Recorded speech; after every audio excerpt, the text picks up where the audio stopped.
Un donateur joyeux. Lisons 2 Corinthiens 9 versets 6 à 12. Dieu aime celui qui donne avec joie, car il est lui-même un donateur joyeux.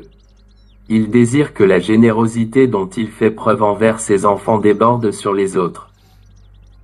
Malheureusement, beaucoup de gens traitent leur richesse comme un réservoir personnel plutôt que comme un canal divin.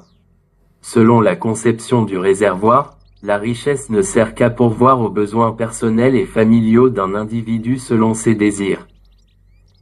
Ainsi, c'est à contre-cœur qu'il donne pour l'œuvre de Dieu.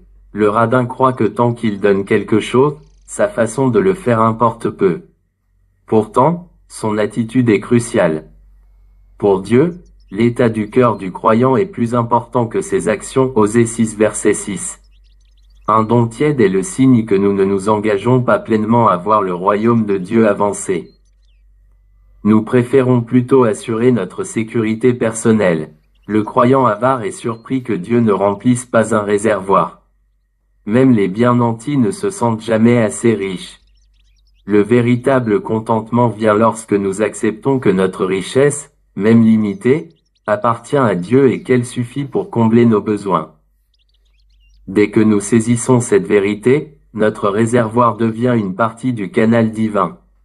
Lorsque Dieu verse sur nous des biens, nous en donnons joyeusement, sûr qu'il pourvoira à la fois à nos besoins et à nos dons.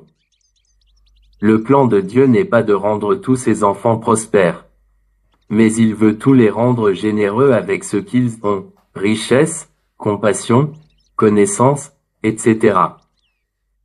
Donner joyeusement exige du courage, car nous devons être sûrs que Dieu pourvoira à nos besoins.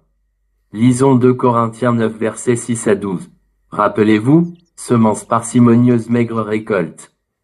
Semence généreux, moisson abondante. Que chacun donne ce qu'il aura décidé en son cœur, sans regret ni contrainte, car Dieu aime celui qui donne avec joie.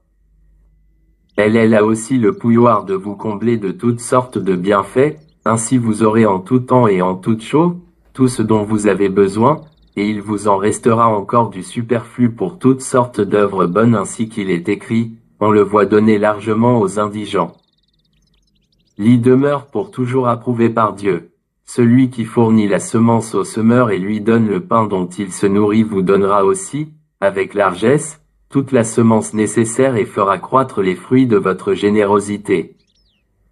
Ainsi vous deviendrez riche de tous les biens et vous pourrez donner largement, ce qui suscitera, chez ceux auxquels nous distribuerons vos dons, de nombreuses prières de reconnaissance envers Dieu. En effet, le service de cette collecte a pour objet non seulement de pourvoir aux besoins de ceux qui appartiennent à Dieu, mais encore de faire abonder des prières de reconnaissance envers Dieu.